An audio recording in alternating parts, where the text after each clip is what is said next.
2월 26일 금요일 공개 방송 시작하겠습니다. 오늘 코스피 종합지수는 2.8% 하락 마감을 했고 코스닥의 경우에는 2.38% 하락 마감을 했습니다.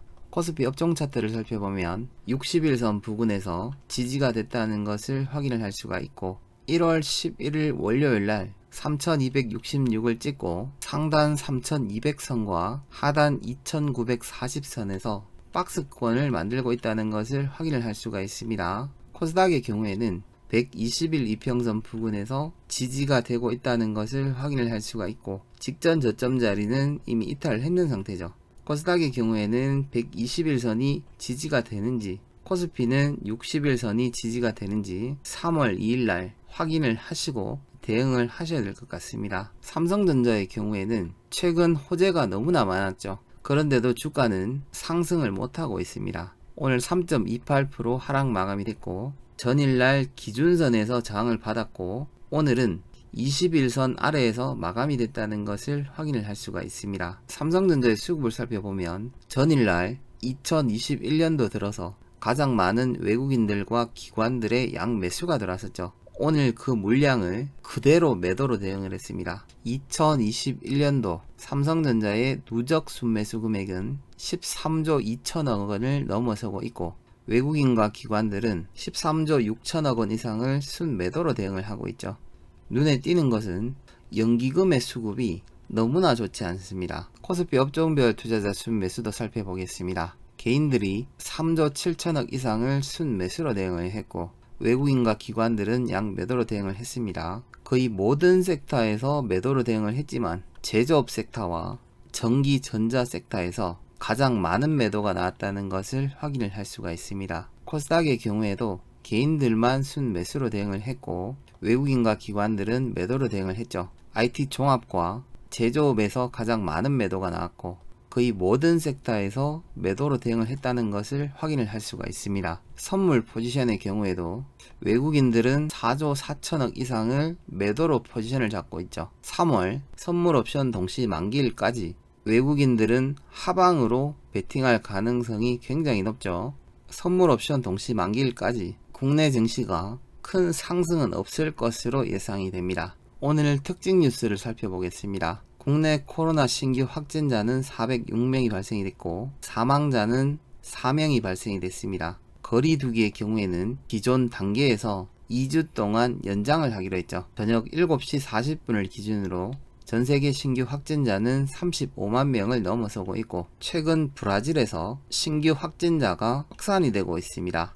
뉴욕에서 새로운 변이 바이러스가 발견이 됐고 확산이 되고 있다라는 발표가 나왔습니다. 바이든 정부의 자문보건 전문가의 경우에는 변이 바이러스로 인해서 미국은 3월 달에 또다시 대확산이 올 수도 있다라는 발표가 나왔습니다. 기아자동차가 애플카와 협상이 끝나지 않았다라는 발표가 나왔고 라스트 마일 등 8개 분야에서 협의를 하고 있다라는 뉴스가 나왔습니다. 아직 확정된 것은 없기 때문에 신중하게 대응하시기 바랍니다. 현대차의 아이오닉 5가 사전 계약에서 국내 신기록을 달성을 했습니다. 사전 계약자 수만 23,760명대로 새로운 기록을 세웠죠.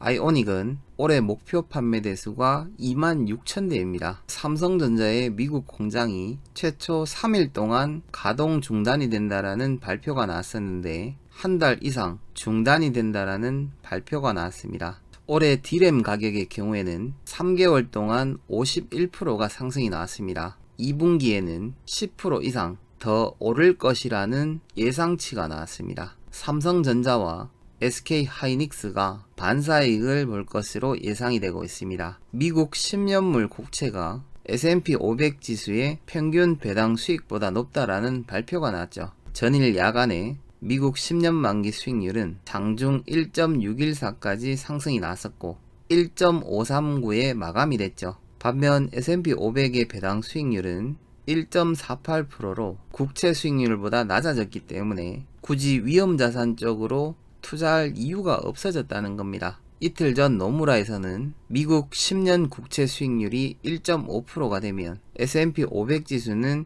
8% 이상 하락을 한다라는 경고가 나왔었죠. 뱅크 오브 아메리카의 경우에는 국채 수익률이 1.75%까지 올라갈 때는 대형주에서 자금 이탈이 된다라는 발표가 나왔었고, JP모건에서는 2%가 넘어가면 주식을 매수할 필요가 없다라는 발표가 나왔었습니다. 이번 주 배터리 관련주들이 큰 폭으로 하락을 했죠. JP모건에서 주식시장이 거품은 아니지만 전기차와 신재생에너지는 과열권이라고 경고를 했었습니다. 제 생각에는 주식시장도 거품인 것 같습니다. 바이든 부양책이 통과가 됐을 경우에 뉴욕 증시에 유입될 개미 자금이 189조 원이라는 발표가 나왔습니다. 도이치방크의 설문조사에 따르면 37%가 재난지원금을 주식 매수 자금으로 쓰겠다라는 설문이 나왔죠. 하지만 일각에서는 바이든 부양책에 따른 주가 상승은 이미 반영이 됐다라는 말들이 나오고 있죠. 장 마감 이후에 SGA에서는 작년 영업이익이 18억 원을 달성을 했고 흑자 전환에 성공을 했다라는 공시가 나왔습니다. 오늘 일본 니케이 지수의 경우에는 3.99% 하락 마감이 됐고 상하이 종합지수의 경우에도 2.12% 하락 마감을 했습니다. 전일 야간 지표를 살펴보면 근원 내구재 수준은 예상치보다 좋게 나왔고 신규 실업수당 청구 건수도 이전치와 예상치보다 좋게 나왔습니다. 4분기 GDP의 경우에도 예상치보다는 0.1%가 안 좋게 나왔지만 전반적으로 봤을 때 미국 지표는 굉장히 좋게 나왔습니다. 국채금리 상승을 제외하고는 전일날 미국 증시가 큰 폭으로 하락할 이유가 전혀 없었는 것 같습니다. 현재 시각이 8시 20분을 지나고 있는데 미국 주요 선물 지수는 하락 출발을 하고 있고 독일을 포함한 유럽 주요 국가들은 혼조세로 시작을 하고 있습니다. 항생 지수의 경우에도 4.4% 하락 중이죠.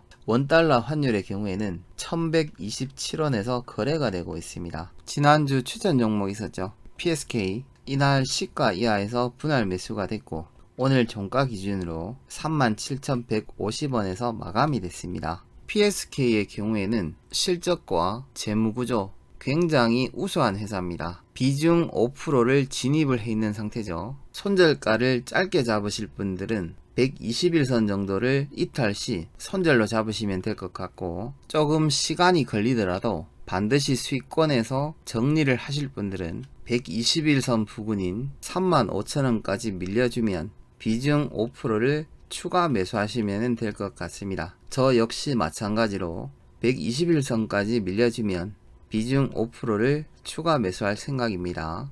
여러분들이 각자 판단을 하시면 될 것 같습니다. PSK에 대한 세부 정보는 지난 영상을 참고하시면 될 것 같습니다. 3월 2일 화요일 특징 종목은 SGA입니다. 주말 동안 어떠한 테마가 형성이 될지 알 수가 없기 때문에 3월 2일 날 오전장을 확인하시고 대응하시길 바랍니다. 마지막으로 3월 2일 날 단타 매매 혹은 2-3기법으로 진입 가능한 종목은 현대공업입니다. 국내 증시의 경우에는 3월 1일까지 휴장이지만 미국과 유럽의 경우에는 3월 1일 날 정상적으로 시장이 열리기 때문에 시장 확인을 하시고 대응하시면 될 것 같습니다. 현대공업의 경우에는 자동차 내장재 생산업체입니다. 현대차와 기아차의 주요 협력업체죠. 최대 주주는 강연석의 51.46%의 지분을 보유를 하고 있습니다. 공시 일자는 2020년 12월 9일입니다. 재무 차트를 살펴보겠습니다. 2017년도를 기점으로 2020년 매출액과 영업이익, 당기순이익 모두 사상 최대 실적을 기록을 하고 있습니다. 지난 4분기의 경우에도 분기 최대 실적을 기록을 하고 있고 올해도 사상 최대 실적을 기록할 것으로 예상이 되고 있습니다. 회사 유보율도 1333%, 부채 비율은 41%로 재무 구조도 굉장히 우수한 업체입니다. 기아자동차의 경우에는 애플과 협상이 남아있고 굳이 애플과 협상이 아니더라도 국내 내수 시장에서도 성장이 계속될 것으로 예상이 되고 있습니다. 현대차도 마찬가지죠. GV70과 아이오닉, 국내 내수 시장만 보더라도 크게 성장이 될 것으로 예상이 되고 있습니다.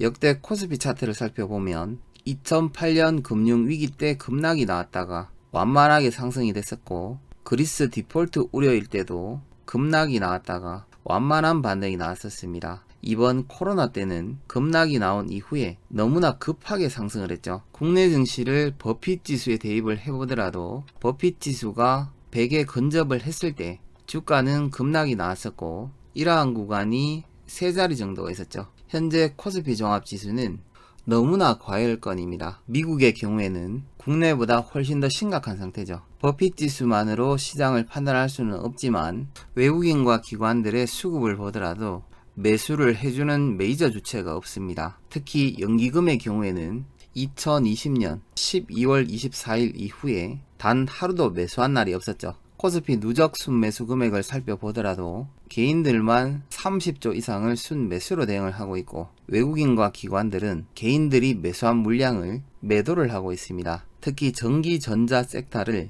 가장 많이 매도를 하고 있다는 것을 확인을 할 수가 있죠. 코스닥도 마찬가지입니다. 개인들만 4조 6천억을 순매수로 대응을 하고 있습니다. 외국인과 기관들이 매수를 안 하는 이유는 한 가지밖에는 없습니다. 국내 주식을 매수하기에는 비싸다는 거죠. 오늘 관심 종목으로 드린 현대공업을 매수하실 분들은 단타로 대응을 하시거나 자동차 섹터가 반등이 나올 때 2-3 기법으로 대응을 하시면 될 것 같습니다. 주식 투자는 시장 흐름과 비중 조절, 매매 원칙만 있다면 절대로 위험하거나 어려운 일이 아닙니다. 한 가지 말씀을 드리고 싶은 것은 주식시장이 과열권이고 위험 구간이라고 생각이 드실 때는 종합주가지수가 50% 정도 조정이 나올 것을 생각을 하고 전략을 세우셔야 됩니다. 이 원칙만 지키신다면 어떠한 조정 구간에서도 주식 투자로 손실 나지는 않을 것입니다. 한 주 동안 고생 많으셨고